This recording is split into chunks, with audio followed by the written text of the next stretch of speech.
அனைவருக்கும் வணக்கம். Welcome to Srivilliputhur Andal Dhanyasri பக்தி சேனல். இன்றைய தினம் நாம் ஸ்ரீவில்லிபுத்தூரில் நடைபெறக்கூடிய உற்சவங்களை தான் பார்க்க இருக்கிறோம். ஆமாங்க, ஸ்ரீவில்லிபுத்தூர் ஆண்டாள் நாச்சியாரோட பெருமைகளை நாம் தினமும் சொல்லிகிட்டே இருக்கோம், பார்த்துட்டே இருக்கோம், கேட்டுட்டே இருக்கோம்.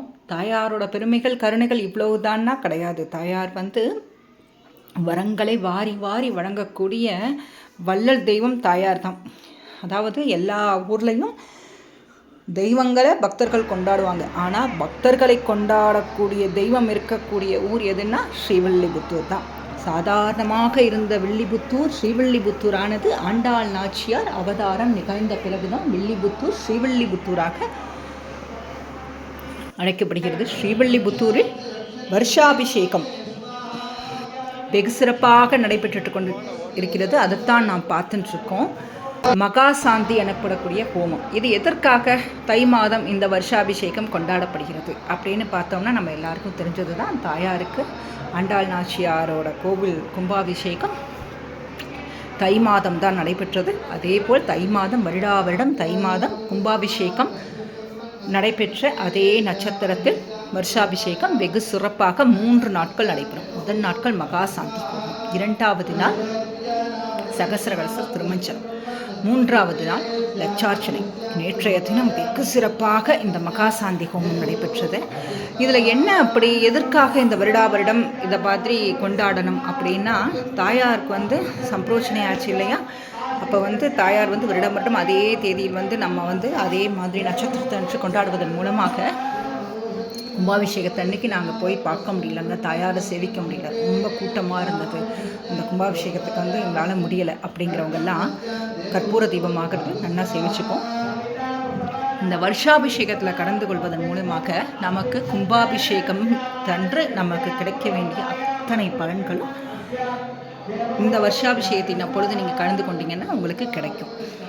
தாயார் பாருங்கள், நமக்காகத்தான் இதையும் ஏற்படுத்தி தரா. இந்த வாய்ப்பையாவது பயன்படுத்திக்கணும் நம்ம குழந்தைகள் அப்படின்னு சொல்லி நமக்காக தான் தயார் பண்ணிக்கிறேன். சரி, இப்போ அப்படி போனால் மட்டும்தான் ஆண்டாள் சன்னதியில் நம்மளுக்கு இந்த மாதிரிலாம் பாக்கியம் கிடைக்குமா? பாக்கி நாளெல்லாம் போனால் தாயார் கிருபை பண்ண மாட்டாளா அப்படின்னு கேட்டிங்கன்னா அந்த மாதிரிலாம் கிடையாது. தாயார் நினச்சாலே கிருபை பண்ணக்கூடிய தெய்வம். அதனால தான் நாம் அடிக்கடி சொல்கிறோம், எல்லா ஊர்களிலும் மனிதர்கள் தான் தெய்வங்களை கொண்டாடுவாங்க. ஆனால் தெய்வம் மனிதர்களை கொண்டாடும் ஊர் ஸ்ரீவில்லிபுத்தூர் நம்ம அடிக்கடி சொல்கிறதுக்கு காரணம் அதுதான். ஆமாம், தாயாரை நினச்சாலே போதுமாக இன்றைக்கி ஆண்டாள் கோவிலில் இந்த மாதிரி உற்சவம்லாம் நடந்துட்டுருக்குமே அப்படின்னு ஒரு நிமிஷம் நினைக்கிற இடத்துலையே, அப்படின்னு ஆஃபீஸாக இருந்தாலும் சரி, எங்கேனாலும் சரி, வீடுகளாக இருந்தாலும் சரி, நீங்கள் எங்கே நின்றுருக்கீங்களோ அந்த இடத்துல தாயாரை ஒரு நிமிஷம் மனசார நினச்சிட்டாலே போதுமா, அப்படியே உடனே கிருபை பண்ணக்கூடிய தெய்வம் ஆண்டாள் நாச்சியார். சரி, ஆண்டாள் நாச்சியாருக்கு இவ்வளவு சிறப்பா அப்படின்னா ஏன் இத்தனை சிறப்பு ஆண்டாள் நாச்சியாருக்கு? எல்லா தெய்வங்களும் இருக்கிறப்ப ஆண்டாளுக்கு ஏன் இத்தனை சிறப்புன்னு பார்த்தோம்னா, ஆண்டாள் கலியுகத்தில் நாம் பெருமாளை எளிதாக அடைவதற்கு, பெருமாள் திருவடியை நம்ம எளிதாக அடைவதற்கு ஆண்டாள் நாச்சியார் நிறைய வழிகள் சொல்லியிருக்காங்க. திருப்பாவை, வேதம் அனைத்திற்கும் வித்தாக இருக்கக்கூடிய திருப்பாவையை ஆண்டாள் நாச்சியார், பொக்கிஷமான திருப்பாவையை நமக்கு கொடுத்தது ஆண்டாள் நாச்சியார் தான். அந்த திருப்பாவை 30 சொல்ல முடியலைங்க அப்படின்னா ஒரு குறிப்பிட்ட ஒரு 5-6 திருப்பாவைகள் சொல்லலாம்னு பார்த்துருந்தோம் இல்லையா? அது ப்ரீவியஸ் வீடியோவில் நம்ம பார்த்துருந்தோம். பார்க்காதவங்க கண்டிப்பாக அவசியம் பாருங்கள். அதற்கான லிங்க்கும் டிஸ்கிரிப்ஷனில் கொடுக்குறேன். அவசியம் சேனலில் போய் செக் பண்ணி பாருங்கள். சரிங்க, ஆண்டாள் நாச்சியார் இங்கே வர்றதுக்கு யார் காரணம்னா, கண்டிப்பாக ஆண்டாள் நாச்சியார் ஸ்ரீவில்லிபுத்தூரில் அவதாரம் பண்ணுறதுக்கு ஸ்ரீ பெரிய பெருமாள் தான் காரணம். அவர் யாருங்க பெரிய பெருமாள் அப்படின்னா, நம்ம அடிக்கடி சொல்லிகிட்டே இருக்கோம் இல்லையா? ஸ்ரீ வடபெரும் கோவிலுடையான் 108 திவ்ய தேசங்களில் ஒன்றான ஸ்ரீ வரபெருங்கோவிலுடையான் சன்னதியில் இருக்கக்கூடிய ஸ்ரீ பெரிய பெருமாள் தான். ஆமாம், அவர் தான் தாயாரை கலியுகத்தில் நீ அவதாரம் பண்ணணும் அப்படின்னு சொல்லி யுகமாக கிட்டத்தட்ட கிருஷ்ணாவதாரத்துக்கெல்லாம் முற்பட்ட பெருமாள்னு வடபத்திர சாயி பெருமாளை சொல்கிறாங்க. யுகமாக தாயாருக்காக அவர் என்ன செய்கிறாரா, காத்துருக்காரா. அதனால தான் அவரை வில்லிபுத்தூர் உறைவான் அப்படின்னு சொல்கிறாங்க. ஆண்டாளை நமக்கு கொடுத்த அற்புதமான தெய்வம் ஸ்ரீ பெரிய பெருமாள். கண்டிப்பாக ஆண்டாள் கோவில் வந்தால் ஸ்ரீ பெரிய பெருமாளை போய் சேவிச்சிடுங்க. ஏன்னா அப்போ தான் ஆண்டாளோட முழு அருளும் நமக்கு கண்டிப்பாக கிடைக்கும். ஆண்டாள் நாச்சியார் ஒவ்வொரு மார்கழி மாதத்துலன்னா ஆண்டாள் நாச்சியாரோட திருமுகத்தை பார்த்துட்டு இருந்தோம். எத்தனை அழகாக எண்ணெய் காப்பு வைபவத்தின் போதுலாம் ஒரு குட்டி குழந்தை ஃபேஸ் மாதிரி இருந்தாங்க. இப்போ பாருங்கள் அப்படியே வரங்கள் எல்லாம் கொடுக்குற மகாராணி அப்படி கம்பீரமாக உட்காந்துட்டுருக்கா. ஸ்ரீரங்கத்து ரங்கநாதர் ரங்கராஜர் ரங்க மன்னராக ஆண்டாளோடு சேர்ந்துட்டு அத்தனை அழகாக திவ்யமாக சேவை சாதிக்கிறார். மகாசாந்தி ஹோமம் அற்புதமாக நடைபெற்று கொண்டே இருக்கிறது. இன்னும் கொஞ்சம் நேரத்தில் பூர்ணாகதி ஆகும். நேரில் தான் வர முடியல அப்படின்னா வீடியோஸ்லேயாவது சேவிச்சுக்கலாம் அப்படிங்கிறவங்க இப்போ அப்படியே வீடியோ பார்த்துட்டே சேவிச்சுக்கோங்க. கண்டிப்பாக ஆண்டாள் நாச்சியாரோட அருள் பரிபூர்ணமாக கிடைக்கும். சரிங்க, நம்ம பார்த்துட்டே இருக்கோம். எவ்வளவு அழகாக அந்த பந்தல் போடப்பட்டிருக்கு பாருங்கள். பழங்கள், வாழை மர தோரணங்கள் அத்தனையும் பார்க்க பார்க்க பார்க்க அவ்வளோ அழகாக இருக்குது. தாயாரை வந்து கொண்டாடிகிட்டே இருக்காங்கன்னா தாயார் வந்து பக்தாளுக்காக சொல்கிறா. பாருங்கள், எல்லாரும் வாங்க, உங்களுக்கு எல்லா விதமான அருளும் நான் வந்து ஸ்ரீரங்கத்து ரங்கநாதர் ரங்கராஜன் ரங்க மன்னராக பக்கத்துலேயே தானே உட்காந்துட்டுருக்கா. அப்பாட்ட உங்களுக்கு என்னென்ன வேணுமோ அம்மா நான் வாங்கி தரேன் அப்படின்னு சொல்லும் விதமாகத்தான் தாயார் இருக்காங்க. மகாசாந்தி ஹோமம் நடைபெற்று கொண்டே இருக்கிறது. நல்லா சேவிச்சுக்கலாம். இன்னும் கொஞ்சம் நேரத்தில் பூர்ணாகதி ஆகும், அதையும் சேவிக்கலாம். சரிங்க, இந்த மகாசாந்தி ஹோமத்தில் வந்து இதற்கு வருடம் வந்து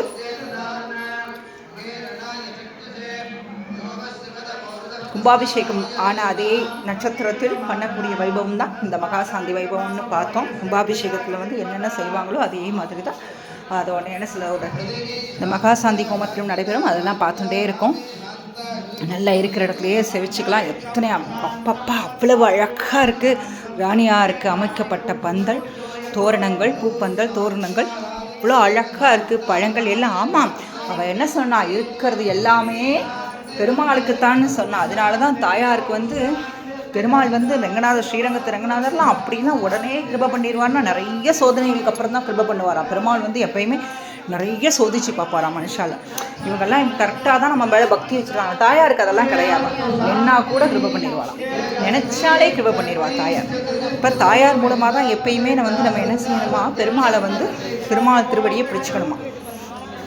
தாயார்கிட்ட சொல்லிட்டா போதுமா. நம்ம வீடுகளில் சாதாரணமாக நடக்கிறது. நம்ம ப்ரீவியஸ் வீடியோலாம் கூட நம்ம பேசியிருக்கோம்.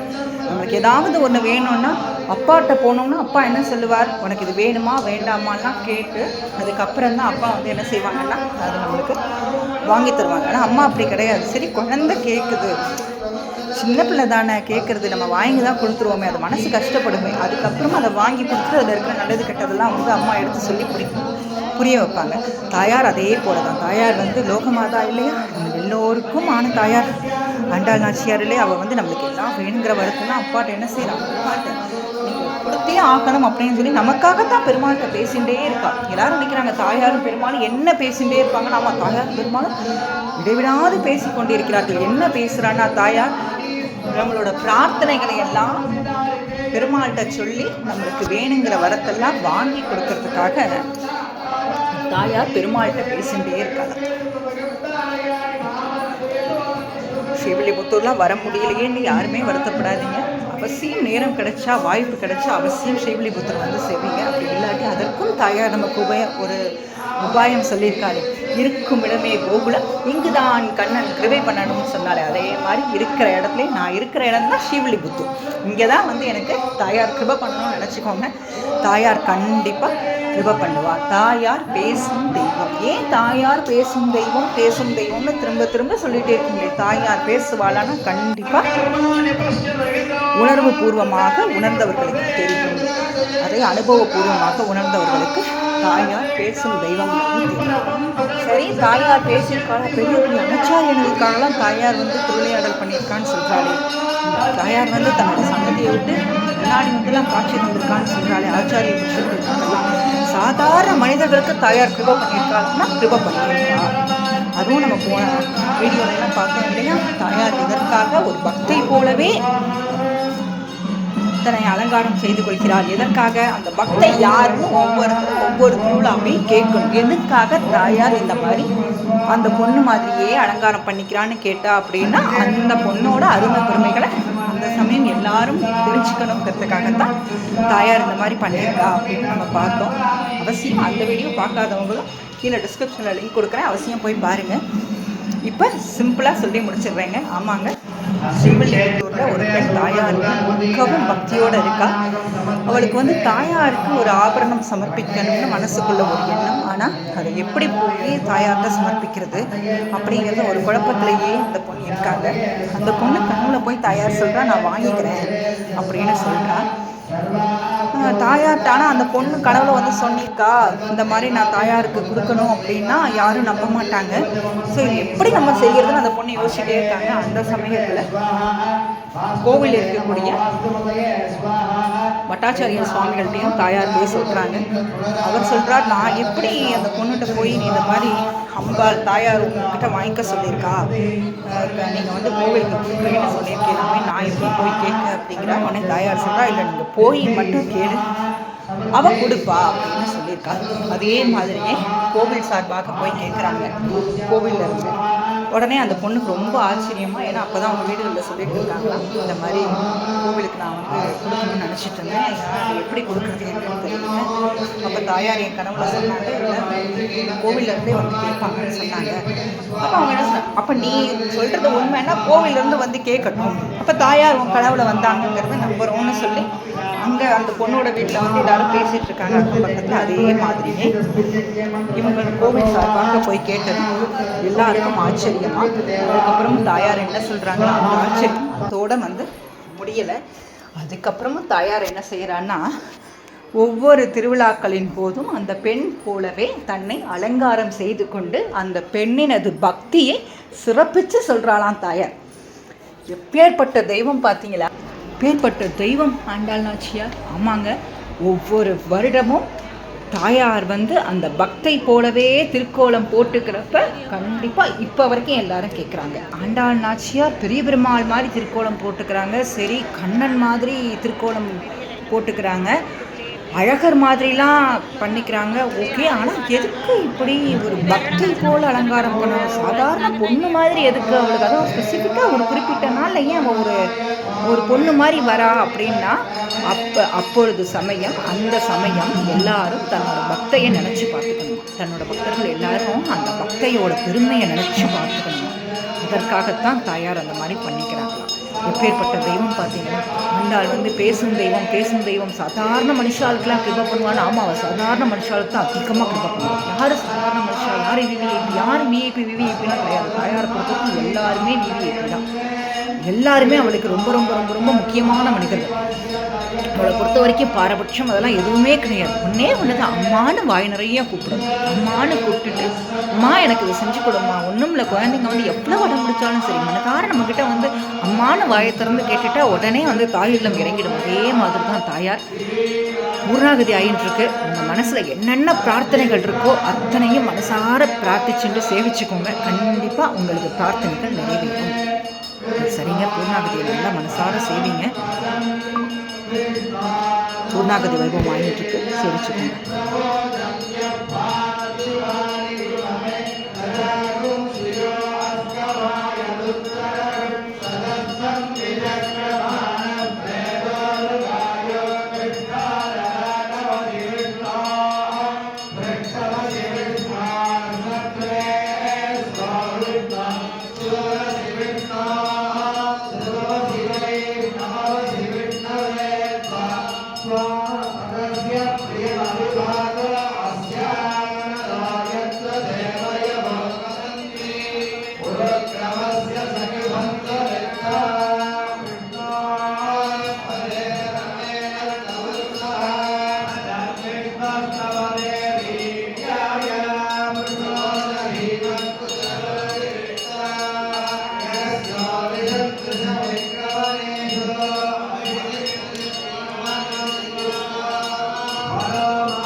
Adaptayo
क्रियाहीनं भक्तिहीनं उदासन यत्तुदत्तमया देवा परिपूर्णत्वदर्शने आगच्छित्तानशेषानि होमकर्मात्मकानि वै ज्ञानशेषानि विज्ञानं फलं कायेन वाचा स्वभावात् करोमि साध्यासन्ति देवाः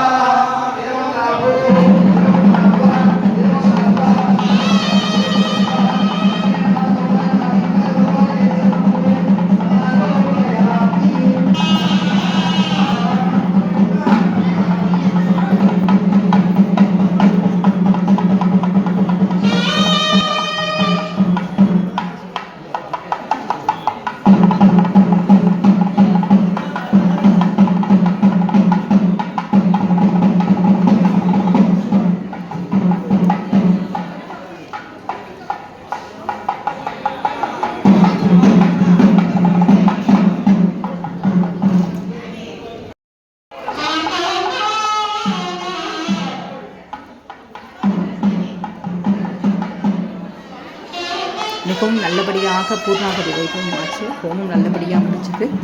எல்லாரும் அவங்க பிரார்த்தனையை இருக்கிற இடத்துலையே தாயாரை மனசார நினச்சிட்டு பிரார்த்தனை பண்ணியிருப்பீங்க. கண்டிப்பாக பிரார்த்தனை பண்ணிக்கோங்க. தாயார் நிச்சயம் கிருபை பண்ணுவா. அடுத்ததாக இந்த மகாசாந்தி ஹோமம் நடைபெற்று முடித்த உடனே ஹோம பூஜைகள்லாம் முடிஞ்சதுக்கு அப்புறமா தாயாருக்கு திருமஞ்சனம் நடைபெறும். மிகவும் சிறப்பாக நடைபெறும். அந்த திருமஞ்சனத்தை பார்க்குறதுக்கு நமக்கு வந்து 2 கண்கள் போதாது. அவ்வளோ அழகாக இருப்பா தாயார். திருமஞ்சனத்தின் போது திருமஞ்சன வைபவத்தை சேவிக்கலாம் வாங்க. கொஞ்ச நேரத்தில் தாயாரோட திருமஞ்சன வைபவம் ஆகும். தொடர்ந்து நம்மளை வந்து தாயாரோட திருமணத்தை சேவிக்கலாம். தாயாரோட உற்சவங்கள் எதுவாக இருந்தாலும் பெரியாழ்வார் இல்லாமல் நிறைய பெரியாழ்வாருக்கு அப்படி என்ன சிறப்பு அப்படின்னா, ஆமாம் தாயார் வந்து அப்பான்னு வந்து உரிமையோடு அழைத்தவர் பெரியாழ்வாரை தான். ஆமாம் 5 வயசு பொன் குழந்தைய அவதாரம் பண்ணுறாங்க. பெரியாழ்வாரை பற்றி கொஞ்சம் நம்ம எல்லாருக்குமே தெரிஞ்சிருந்தாலும் இப்போ தாயார் திருமஞ்சனாக்கிறதுல அப்பாவை பற்றி பேசினா பொண்ணுக்கு அத்தனை சந்தோஷமாக இருக்கும். ஆமாம் எந்த பொண்ணுக்குமே அப்பாவை பற்றி பேசினா ரொம்ப சந்தோஷமாக இருக்கும். தாயாரும் அதே மாதிரி தானே தன்னை வளர்ப்பு தகப்பனாரை பற்றி நம்ம பேசிகிட்டே அவரை நினச்சிட்டே திருமஞ்சனம் செவிச்சோம்னா தாயாருக்கு இன்னுமே சந்தோஷமாக இருந்து நம்மளுக்கு என்ன செய்வா, இன்னும் வழங்குற வாரி வாரி வாரி வழங்குவா. ஆமாங்க, விஷ்ணு சித்தராக சாதாரண விஷ்ணு சித்தராக தான் இருந்தார். அவர் வந்து பெரிய வேதங்களை எல்லாம் இயற்றியவர் அப்படின்லாம் சொல்ல முடியாது. முதல் ஸ்ரீ வடபெருங்கோவிலுடையான சன்னதிக்கு அவர் வந்து என்ன செய்கிறார், மாலை கைங்கரியம் தான் பண்ணிகிட்டே இருக்கார். புஷ்ப கைங்கரியம் தான். அவர் பெரியாழ்வாரே சொல்வார் அடிக்கடி. விஷ்ணு சித்தராக இருக்கிறப்ப அவர் அடிக்கடி சொல்கிறார், எனக்கு ஒன்றுமே தெரியாதே அப்படிங்கிறார். பெரிய பெருமாள் சொல்கிறார், உனக்கு எல்லாமே உனக்கு எதுக்கு எல்லாம் தெரியணும், உனக்கு தான் என்ன தெரியுது, நீ என்ன பக்தி பண்ணிகிட்டே இருக்கே, எனி டைம் நீ என்னையே தானே நீ விஷ்ணு சித்தா நீ நினச்சிக்கிட்டே இருக்க. உண்மையிலே அதனால தான் உனக்கு விஷ்ணு சித்தர்னு பேர் வச்சுட்டாளா, விஷ்ணுவை எனி டைம் நீ நினச்சிக்கிட்டே இருக்கிறதுனால தான் உனக்கு விஷ்ணு சித்தர்னு பேர் வச்சுருக்காளா அப்படின்லாம் கூட பெரிய பெருமாளே கொண்டாடினவர் யாருன்னா பெரியாழ்வாரக்கா. ஆமாங்க, பெரியாழ்வாரை வந்து பெரியாழ்வார் மாலை கைங்கரியம் தான் பண்ணிகிட்டே இருக்கார். அந்த சமயத்தில் தான் பெரியாழ்வாரை வந்து பக்தியை உயர்த்தி காட்டணும் அப்படிங்கிறதுக்காகத்தான் வடபத்திர சாயி பெருமாள் ஆண்டாளை பூமிக்கு அவதாரம் செய்ய வைக்கிறாங்க. ஆமாம், ஆண்டாளுக்கு வந்து எப்போ பார்த்தாலும் வடபெருங்கோவிலுடையான் தாயார் நினச்சிக்கிறாளாம். மகாலட்சுமி தாயார் எப்போ பார்த்தாலும் பெரியாழ்வார் இப்படி விஷ்ணு சித்தரையே நினச்சிட்டே இருக்காருப்பா, இவரே நம்மளுக்கு நினைக்க கூட மாட்டேங்கிறாரே அப்படின்னு தாயாருக்கு ரொம்ப வந்து என்ன எடுத்தாங்க, வருத்தமாயிட்டாங்க. இந்த வருத்தம்னு கூட சொல்ல முடியாது.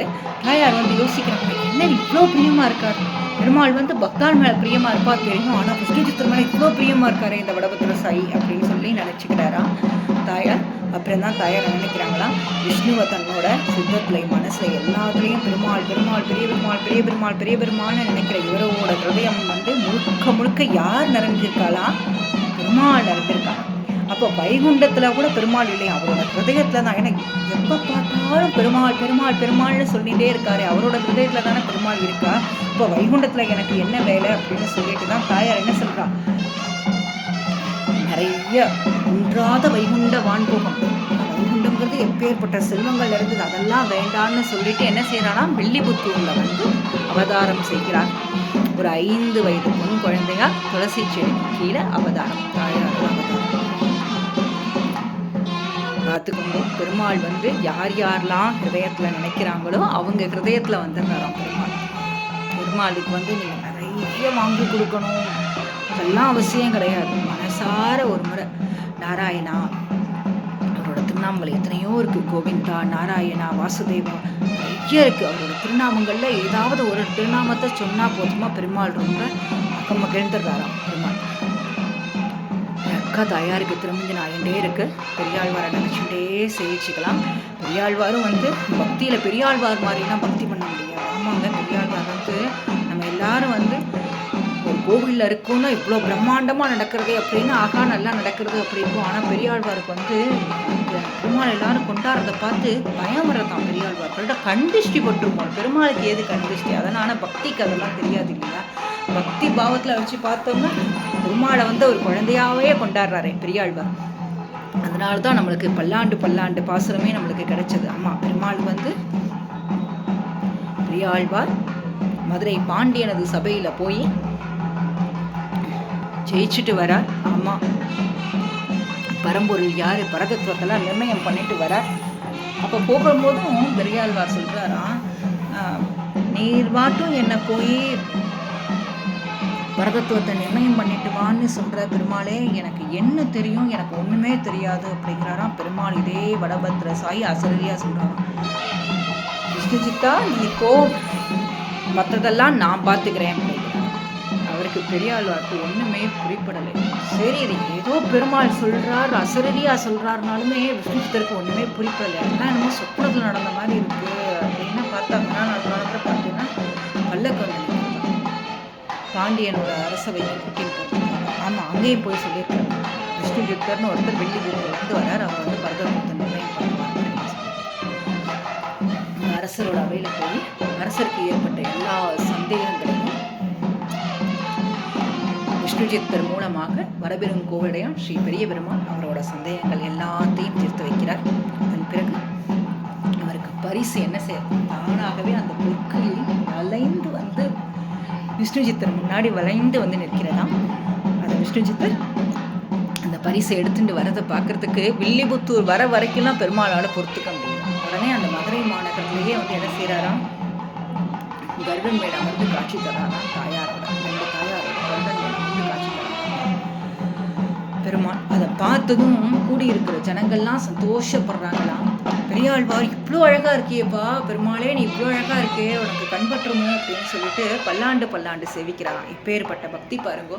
பக்தனை கொண்டாடணும் கொண்டாடணும் கொண்டாடணும்னு நினைக்கிற பெருமாள் ஒருத்தரும், பெருமாளுக்கு ஏதாவது கண்டிஷ்டி பட்டுடுமோன்னு நினைக்கிற பக்தன் ஒருவரும். எப்பேற்பட்ட பெருமாள் பாருங்க. பெருமாள் வந்து அதனால தான் அடிக்கடி சொல்கிறோம், ஸ்ரீவில்லிபுத்தூரில் மட்டும்தான் தெய்வம் பக்தாளை கொண்டாடும்னு சொல்லிட்டு இல்லையா? ஸோ ரொம்ப அழகான திருமஞ்சனம்லாம் ஆனதுக்கு அப்புறமா தாயாருக்கு திருமஞ்சனம் செய்யப்பட்ட பழங்கள் எல்லாமே என்ன செய்வாங்கன்னா மொத்தமாக கலெக்ட் பண்ணி பக்தாள் எல்லாருக்கும் விநியோகம் பண்ணுவாங்க பிரசாதம். ஆமாம், தாயாருக்கு வந்து எல்லாமே வந்து என்ன செய்யணும்னா பக்தர்கள் எல்லாருக்கும் கொடுக்கணும். அவள் வந்து கொடுத்து கொடுத்து சந்தோஷப்படுற தெய்வம் தாயார். ஆமாம், வரங்களை கொடுத்து கொடுத்து கொடுத்து கொடுத்து அப்படியே அது பக்தர்கள் கேட்டாலும் கேட்காட்டினாலும் வரங்களை வாரி வழங்கக்கூடிய வரப்பிரசாத்தி ஆண்டாள் நாச்சியார். பெரியாழ்வாரை கொஞ்சம் நினச்சுட்டே ஆண்டாளை பார்த்தோம் இல்லையா? ஆண்டாள் பாருங்க, இப்போ ஆண்டாளோட திருமுகம் பாருங்க, அவ்வளோ அழகாக ஜெயிச்சுட்டே இருக்கு. அத்தனை அழகாக இருக்கா, சிரிச்ச முகமாக இருக்கா. ஆண்டாள் எப்பயுமே சிரிச்ச முகமாக இருக்கா. குழந்தையா பார்த்தீங்கன்னா அவள் குழந்தையா வந்து நம்ம கூட உட்காந்து பேசுகிற மாதிரியே இருக்கும். அம்மாவாக பார்த்தீங்கன்னா அம்மாவாகவே வந்து உட்காந்து நமக்கு என்னென்ன வேணுமோ எல்லாம் உரிமையோடு செஞ்சு கொடுக்குற அம்மாவாக இருக்கும். ஸ்ரீ ஆண்டாள் நாச்சியாரோட பெருமைகளை இன்னைக்கு ஃபுல்லாக சொல்லிகிட்டே இருக்கலாம். நம்ம வந்து பார்த்து ஒவ்வொருத்தருக்கு வந்து பகிர்ந்துக்கிறது கொஞ்சம் கொஞ்சம் விஷயம்னாலும் அவளை பற்றி தெரியாத விஷயங்கள் நிறைய இருக்குது. யாருக்கு திருமஞ்சனமாகிறது நல்லா சேவிச்சுக்கலாம். ஸ்ரீவில்லிபுத்தூரில் திருப்பதி பெருமாள் இருக்கும்.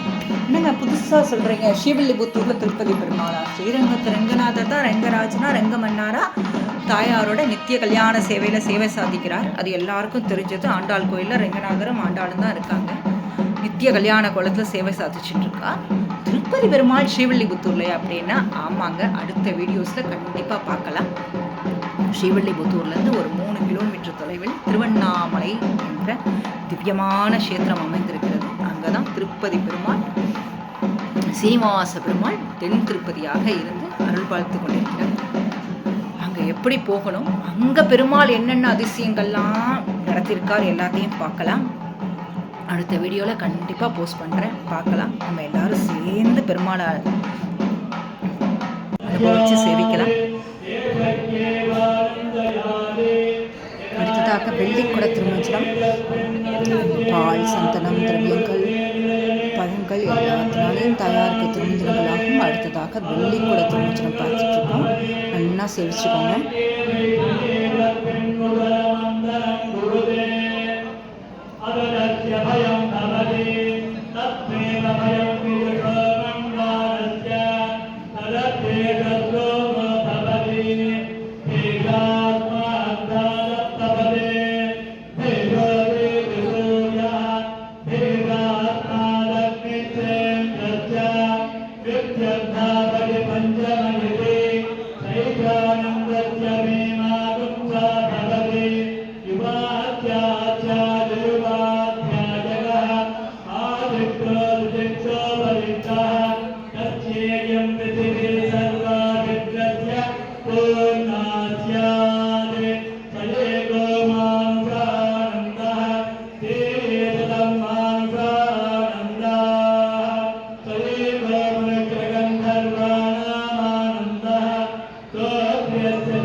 மிக மிக விசேஷமான சிறப்பான தங்கக்குட திருமஞ்சனம் பார்க்க போகிறோம், சேவிக்க போகிறோம். எல்லோரும் இருக்கிற இடத்துலையே சேவிச்சுக்கோங்க. ஆமாங்க, இந்த தங்கக்குடத்தில் இருக்கக்கூடிய புனிதனை முறைப்படி மந்திரங்கள்லாம் சொல்லப்பட்டு எல்லாமே இது பண்ணி தாயாரோட மூலஸ்தானத்தில் வச்சு ஆவாகனம்லாம் பண்ணி இப்போ தீர்த்தம் எடுத்துகிட்டு வந்து கிறிஸ்தவர் திருமணியில் சேர்க்க போகிறாங்க.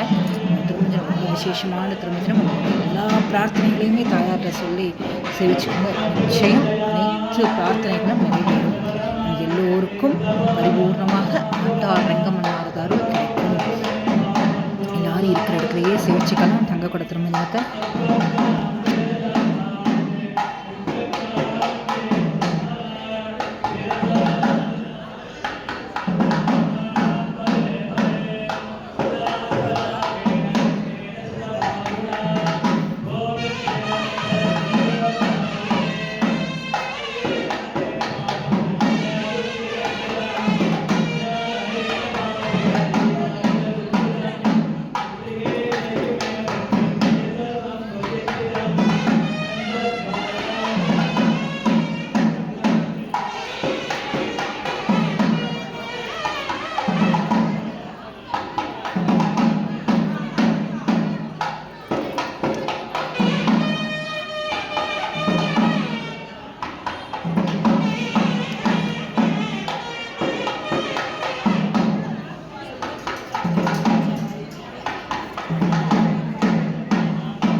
மிகவும் சிறப்பாக நடைபெற்ற நேற்றைய தினம் நடைபெற்ற மகா சாந்தி கோமம், அதனைத் தொடர்ந்து திரும்ப தினம் எல்லாமே சேவித்தோம். இருக்கும் இடமே கோகுலம், இங்குதான் கண்ணன் கிருபை பண்ணணும்னு தாயார் சொன்னாலே அதே போல் நாமளும் இருக்கிற இடத்துலையே தாயார் காட்டிய வழியிலேயே சேவிச்சுக்கலாம். அவசியம் ஸ்ரீவில்லிபுத்தூர் வர வாய்ப்பு இருக்கிறவங்க அவசியம் வந்து நேரில் வந்து தாயாரை சேவித்து தாயாரோட திருமுக மண்டலத்தில் ஏற்படக்கூடிய அத்தனை சொலிப்புகள் அத்தனை மாற்றங்களையும் அவசியம் சேவிச்சுக்கணும்னு கேட்டுக்கிறோங்க. தோ பெரிய பெருமாள் நல்லா திவ்யமாக சேவிச்சுக்கலாம். இவர் தான் நமக்கு ஆண்டாள் கிடைக்க மிக மிக மிக முக்கியமான காரணம். ஸ்ரீவில்லிபுத்தூரில் வந்து பக்தர்களை தெய்வம் கொண்டாடும்னு சொன்னோம் இல்லையா? பக்தர்களை கொண்டாடக்கூடிய பெரிய பெருமாள் இவர் தான். ஆமாங்க, பெரியாழ்வாரை வந்து உலகம் போற்றும்படியாக செய்தவர் ஸ்ரீ ஆண்டாள் நாச்சியாரை நமக்காக பூலோகத்துக்கு அவதாரம் செஞ்சவரும் இவர் தான். இப்போ ஏற்பட்ட பெரிய பெருமாள். குழந்தைங்களுக்கு படிப்புலாம் ஏதாவது தடை இருந்தால் அவசியம் ஒரு முறை பெரிய பெருமாளை சேவிச்சு வச்சுருங்க. கண்டிப்பாக நல்ல முன்னேற்றம் இருக்கும். எல்லோருக்கும் ஆண்டாள் ரெங்கமன்னாரதர்களும் பரிபூர்ணமாக கிடைக்கணும்னு மனசார பிரார்த்தனை பண்ணிக்கிறோங்க. குறையொன்றும் இல்லாத கோவிந்தனதர்களும் ஸ்ரீ பெரிய பெருமாளுதர்களும் அனைவருக்கும் கிடைக்கணும்னு பிரார்த்தனை பண்ணிக்கிறோம். அனைவருக்கும் நன்றி. ஸ்ரீ ஆண்டாள் திருவடிகளே சரணம், ஸ்ரீ பெரிய பெருமாள் திருவடிகளே சரணம், ஸ்ரீ குருநாதர் திருவடிகளே சரணம்.